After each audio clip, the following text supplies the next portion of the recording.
کے مقابلے میں سورج کو دیکھا تو فرمایا ھذا ربی ھذا اکبر، لیکن جب دیکھا کہ سورج بھی غروب ہو گیا تو فرمایا انی وجہت وجہی للذی فطر السماوات والارض حنیفا۔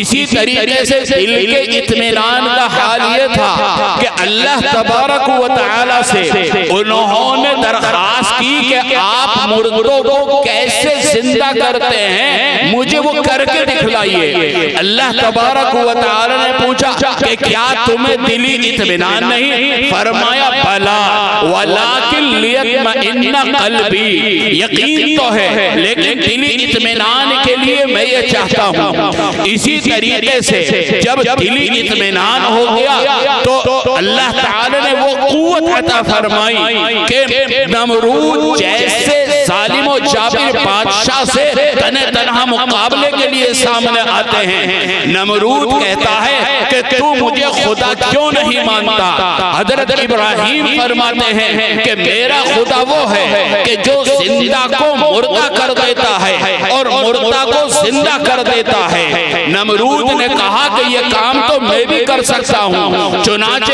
ایک بے گناہ کو بلایا اور اس کو قتل کرا دیا، اور ایک ایسا آدمی کہ جس کا قتل کیا جانا قصاصاً لازم تھا اس کو معاف کر دیا، اور کہنے لگا کہ دیکھ جس کا مرنا یقینی تھا اس کو میں نے چھوڑ دیا، اور جس کا کوئی قصور نہیں تھا اس کو میں نے مار دیا، تو یہ زندہ کو مارنا اور جو مرنے کا مستحق تھا اس کو زندہ کرنے کا کام تو میں بھی کر سکتا ہوں، تو میں تیرا خدا ہوں۔ حضرت ابراہیم علیہ السلام نے فرمایا کہ میرا اللہ وہ ہے کہ جو سورج کو مشرق سے نکالتا ہے اور مغرب میں چھپاتا ہے، تو اس کا برعکس کر کے دکھا دے۔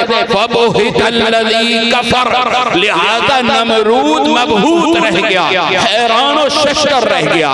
اسی طریقے سے علم ہی کی وجہ سے اللہ تبارک و تعالی نے حضرت آدم علیہ السلام کو مسجود ملائکہ بنایا۔ قرآن کہتا ہے وَعَلَّمَ آدَمَ الْأَسْمَاءَ كُلَّهَا، کہ آدم علیہ السلام کو اس کائنات میں پیدا ہونے والی چیزوں کا ہم نے علم عطا کیا۔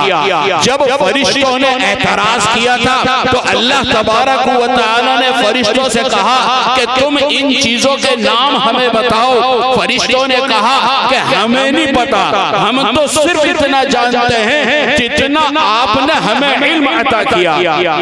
اللہ تبارک و تعالی نے حضرت آدم سے فرمایا کہ تم ان چیزوں کے نام بتلاؤ۔ حضرت آدم نے فر ساری چیزوں کے نام بتلانے شروع کر دیے۔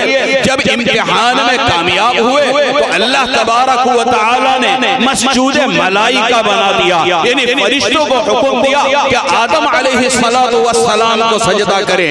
اسی طریقے سے حضرت داؤد علیہ السلام جلیل القدر پیغمبر بھی ہیں اور عظیم بادشاہ بھی ہیں۔ وہ روزانہ رات کو بھیس بدل کر اپنے مختلف علاقوں میں نکل جاتے تھے، اور مقصد یہ ہوتا تھا کہ لوگوں سے ان کے حال چال پوچھیں۔ چنانچہ وہ لوگوں سے سوال کرتے کہ تمہارا بادشاہ کیسا ہے، تمہارا بادشاہ تمہارے حقوق ادا کرتا ہے یا نہیں کرتا۔ ان کی ملاقات ایک انسان نما فرشتے سے ہو جاتی ہے، وہ فرشتہ انسانی شکل میں سامنے آتا ہے، اور حضرت داؤد علیہ السلام اس کو پہچان نہیں پاتے۔ اس سے بھی انہوں نے یہ سوال کیا کہ تمہارا بادشاہ کیسا ہے؟ اس انسان نما فرشتے نے کہا کہ بادشاہ تو بہت اچھا ہے، لیکن اگر وہ اپنا اور اپنے گھر والوں کا خرچہ اسلامی بیت المال سے لینے کے بجائے خود محنت اور مزدوری کر کے اپنا خرچہ برداشت کرے تو اس کی نیکی اور اس کے خیر کے اندر اور اضافہ ہوگا۔ چنانچہ حضرت داؤد علیہ السلام کو اللہ تبارک و تعالی نے میدان جنگ کے اندر فوجی جو زرہ استعمال کرتا ہے اس کو بنانے کا علم عطا کیا۔ وَعَلَّمْنَاهُ صَنْعَةَ لَبُوسٍ لَكُمْ لِتُحْصِنَكُمْ مِنْ بَأْسِكُمْ، اور ظاہر سی بات ہے کہ لوہے سے مختلف چیزیں بنانے کے لیے لوہار کو اس کو آگ میں تپانا پڑتا ہے۔ اللہ تعالیٰ نے حضرت داؤد علیہ السلام کے لیے یہ کام کیسے آسان کر دیا، وَأَلَنَّا لَهُ الْحَدِيدِ، کہ ہم نے ان کے لیے لوہے کو موم کی طرح نرم کر دیا، آگ میں تپانے کی ضرورت نہیں تھی۔ اسی طریقے سے ان کے بیٹے حضرت سلیمان علیہ السلام، وہ بھی جلیل القدر پیغمبر، اور اللہ نے ایسی بادشاہت عطا فرمائی تھی کہ انسان تو کیا، جنات کے اوپر ان کی حکومت، ہواؤں کے اوپر ان کی حکومت۔ ان کے زمانے کے اندر جو اہل علم ہیں وہ جانتے ہیں کہ حضرت سلیمان علیہ السلام جانوروں کے اوپر بھی حکومت کرتے تھے، اور وہ روزانہ ان کی حاضری لیا کرتے تھے۔ ایک دن حاضری لی تو ہدہد نامی پرندہ غائب ملا۔ حضرت سلیمان نے پوچھا کہ وہ کہاں ہے، اور ارادہ کیا کہ اگر وہ آیا اور اس نے کوئی معقول عذر بیان نہیں کیا تو میں اس کو سزا دوں گا۔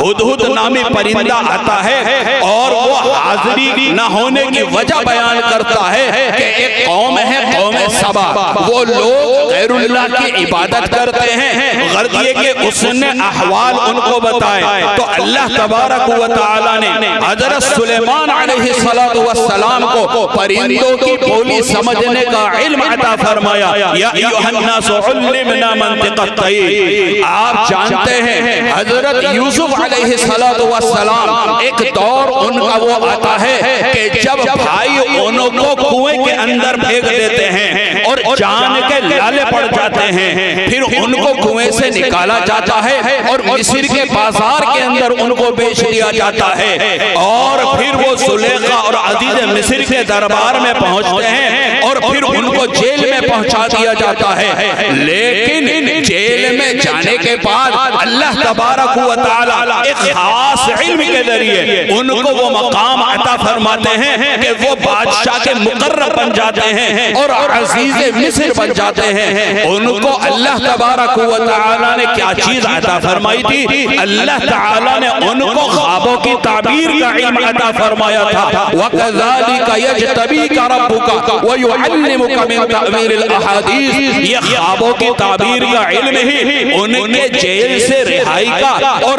عزیز مصر بننے کا ذریعہ بنا۔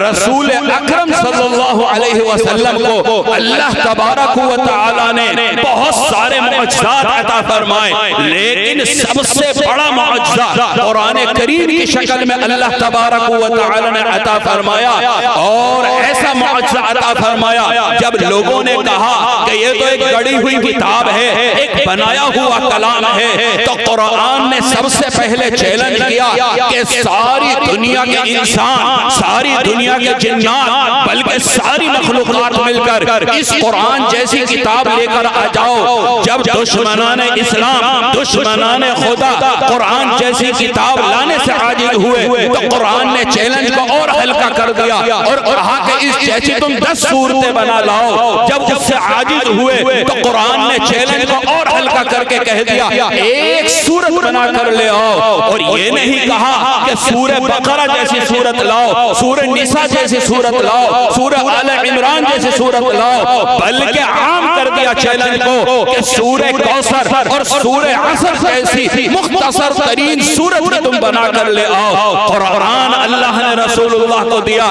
تو کیا فرمایا؟ وَعَلَّمَكَ مَا لَمْ تَكُنْ تَعْلَمْ وَكَانَ فَضْلُ اللَّهِ عَلَيْكَ عَظِيمًا۔ آپ دیکھئے حضرات انبیاء کرام علیہ السلام کو بھی اللہ نے جو عظمت عطا فرمائی، جو برتری عطا فرمائی، وہ اسی علم کی بنیاد پر اللہ تبارک و تعالی نے عطا فرمائی، جس علم کا یہ مدارس مرکز ہیں اور جہاں سے یہ حفاظ، جہاں سے یہ علماء تیار ہوتے ہیں۔ میرے عزیز دوستوں اور ساتھیوں، یہ علم حاصل کرنا، طلب العلم فریضۃ، ہم میں سے ہر مسلمان کے اوپر، چاہے مرد ہو، چاہے عورت ہو، چاہے بوڑھا ہو، چاہے جوان ہو جو دین کی ضروری چیزیں ہیں ان کا جاننا، ان کا سیکھنا سب کے اوپر فرض ہے، صرف ان بچوں کے اوپر یا مدرسے میں پڑھنے والے طلبہ کے اوپر ہی یہ فرض نہیں، انہی کے ذمہ نہیں، بلکہ ضروری چیزوں کا علم حاصل کرنا یہ ہم میں سے ہر ایک کے اوپر لازم اور ضروری ہے۔ میرے عزیز دوستوں اور ساتھیوں، جب تک مسلمان علم کی دولت سے مالا مال رہے اور علم کے مطابق انہوں نے عمل کیا اور اخلاص کا انہوں نے مظاہرہ کیا، یعنی علم، عمل اور اخلاص کا مجموعہ مسلمانوں کے پاس رہا تو اللہ تبارک و تعالی نے بے پناہ قوت اور طاقت عطا فرمائی۔